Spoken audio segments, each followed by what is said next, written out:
regulatory environment and financial sustainability.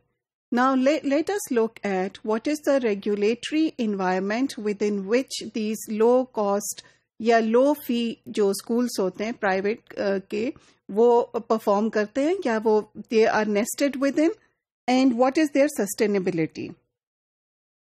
So governments make different types of rules across these 6 countries, and these rules are related to operations, they're related to how they will be established and how they will be taxed. Now these rules, although they differ from one place to the other, in rules ke saath hi how sustainable these private schools are and how much they can cater to the poorest of the poor, وہ جو scenario ہے ہمارا وہ change ہو جاتا ہے. For instance اگر ہم Tanzania کی ایگزامپل لیں تو in Tanzania there has to be a declaration of ownership. ایک لمبا چوڑا پروسیجر ہے جس کے اندر there has to be a mission statement, there has to be a long completed application, in addition there has to be some sort of land ownership, اور پھر اس کے بعد کچھ سرٹیفکیٹس ہیں جو کہ کمپلیشن کے ان کو چاہیے ہوتے ہیں, اور پھر اس کے بعد there has to be a report from school inspectors office.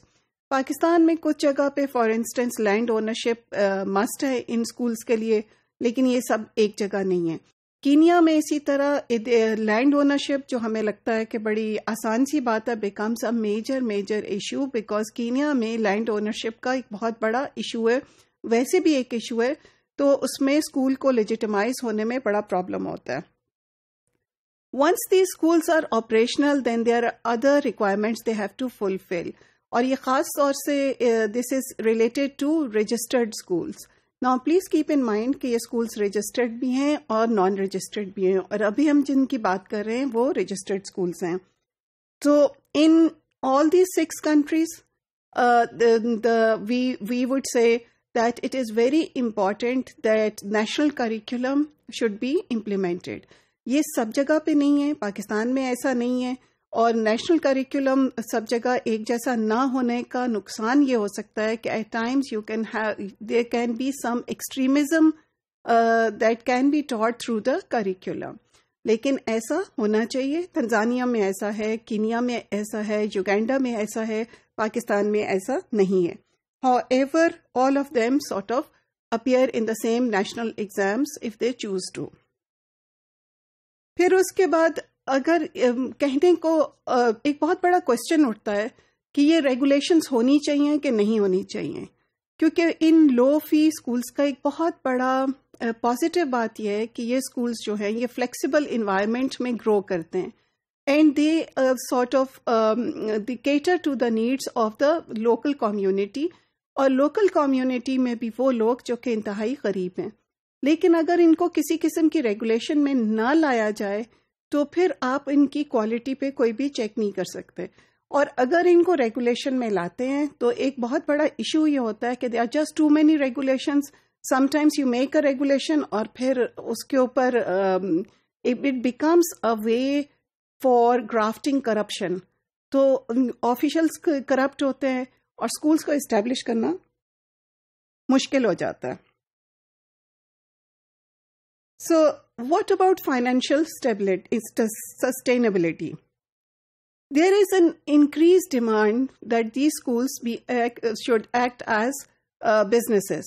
اب اکثر جو لوگ اسکول کھولتے ہیں, most of the times the schools are opened because they want to make some sort of profit out of it.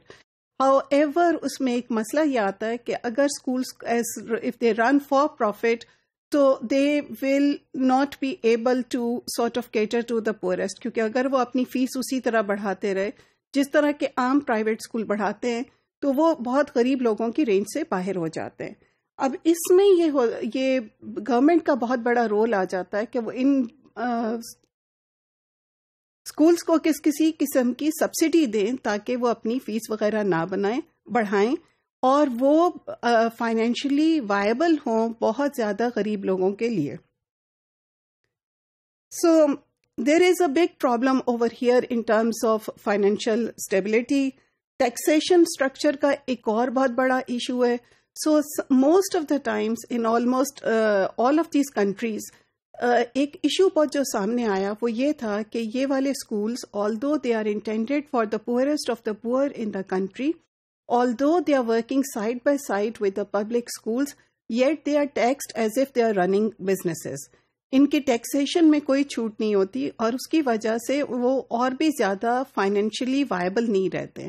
تو بہت سارے school ایسے تھے جو کہ سنگل اونرز تھے اور دے ور رننگ ایز چیریٹیز، اور وہ خود سے کوئی اسکالرشپس دے رہے تھے، اور کئی دفعہ وہ ایسا بھی کرتے تھے کہ کراس سبسڈی دے، یعنی اپنے اسکول میں فیس لیتے تھے لیکن 3-4 بچوں کو ایسے رکھتے تھے جو کہ فیس نہیں پے کرے. تو جو بچوں کی فیس آ رہی تھی دوسرے بچوں کی، اس بچوں کی فیس سے وہ ان بچوں کی فیس کو کور کر رہے تھے. لیکن these are not financially viable options, اور اس کی وجہ سے خاص طور پہ جب ان پہ اس کے اوپر ٹیکس لگ جاتا ہے، it becomes even more problematic. So it is there that the government must come in to support these schools.